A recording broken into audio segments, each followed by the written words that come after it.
वक्त तो महज 15 मिनट का था, लेकिन जब पीएम मोदी से एमके स्टालिन की बातचीत शुरू हुई तो 45 मिनटों के बाद खत्म हुई।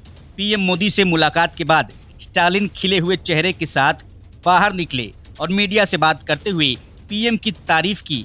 स्टालिन ने कहा कि उन्होंने मेरी बात धैर्यपूर्वक सुनी। पीएम मोदी और स्टालिन के साथ दिल्ली में गर्मजोशी भरी इस मुलाकात के बाद इंडिया ब्लॉक में खलबली मच गई है।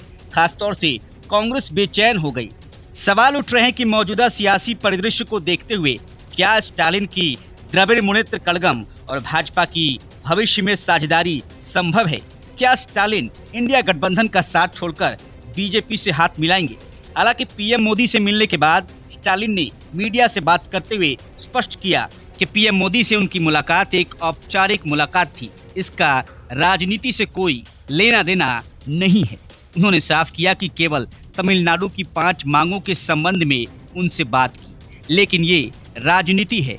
इसमें वो ही नहीं होता जो कहा जाता है। इससे पहले भी गठबंधनों में लड़खड़ाहट हो चुकी है, जिसके बारे में कभी किसी ने सोचा भी नहीं था। तमिलनाडु में असफल इंडिया गठबंधन की पृष्ठभूमि में पीएम मोदी से स्टालिन की एक के बाद एक मुलाकात और बैठकों का बढ़ता समय तमिलनाडु में सियासी गठबंधन में बदलाव के संकेत दे रहा है। इतना ही नहीं, अन्नामलाई को भाजपा ने लोकसभा चुनाव के बाद साइडलाइन पकड़ा दिया है, क्योंकि डीएमके अन्नामलाई को पसंद नहीं करती है। ऐसे में माना जा रहा है कि डीएमके और भाजपा के बीच कुछ तो खिचड़ी जरूर पक रही है। तमिलनाडु में 234 विधानसभा सीटों पर चुनाव अप्रैल-मई 2026 में होने की उम्मीद है। मौजूदा मुख्यमंत्री एमके स्टालिन अभी से चुनावी रणनीति तैयार करने में जुट चुके हैं। भाजपा को भी तमिलनाडु में कुछ सीटें चाहिए और स्टालिन भी इंडिया गठबंधन में शामिल होकर ठगा सा महसूस कर रहे हैं। इंडिया गठबंधन में शामिल होने के बाद डीएमके को लोकसभा चुनाव में नुकसान उठाना पड़ा। वहीं बजट में भी इंडिया गठबंधन में शामिल पार्टियों वाले राज्यों को मोदी सरकार ने दिल खोलकर बजट आवंटित किया। उदाहरण के तौर पर केंद्रीय बजट में आंध्र प्रदेश, जहां एनडीए गठबंधन में शामिल नायडू की टीडीपी की सरकार है, उसे 50,475 करोड़ आवंटित किए हैं। लेकिन इंडिया गठबंधन में शामिल पार्टियों वाली राज्य सरकारों की झोली में कुछ भी नहीं आया। उन राज्यों में स्टालिन के डीएमके का तमिलनाडु भी शामिल है। चुनाव से पहले सीएम स्टालिन को तमिलनाडु की योजनाओं को पूरा करने के लिए केंद्र का सहयोग जरूरी है।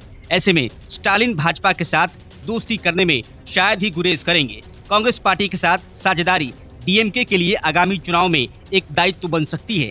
ऐसे में स्टालिन कांग्रेस से पल्ला झटककर बेहतर विकल्प तलाश सकते हैं, क्योंकि अगर कांग्रेस से वो गठबंधन करते हैं तो उन्हें बड़ी संख्या में सीटें शेयर करनी पड़ेंगी और लोकसभा चुनाव की तरह विधानसभा में भी कांग्रेस के कारण नुकसान उठाना पड़ सकता है। स्टालिन ने कांग्रेस के साथ गठबंधन कर लोकसभा चुनाव लड़ा था, जिसमें कांग्रेस के साथ चुनाव लड़ना उसे भारी पड़ा था। 2019 की लोकसभा गठबंधन में राज्य की 39 में से 38 सीटों पर जीत हासिल की, लेकिन 2024 के लोकसभा चुनाव में ये संख्या घटकर 31 ही रह गई। 100% स्ट्राइक रेट होने के बावजूद डीएमके को नुकसान हुआ।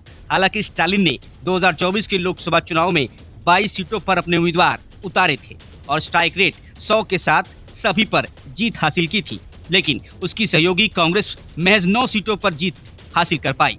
बाकी 8 सीटों पर अन्य पार्टियों के उम्मीदवारों ने जीत हासिल की थी। ऐसे में तमिलनाडु में इंडिया गठबंधन फेल माना गया।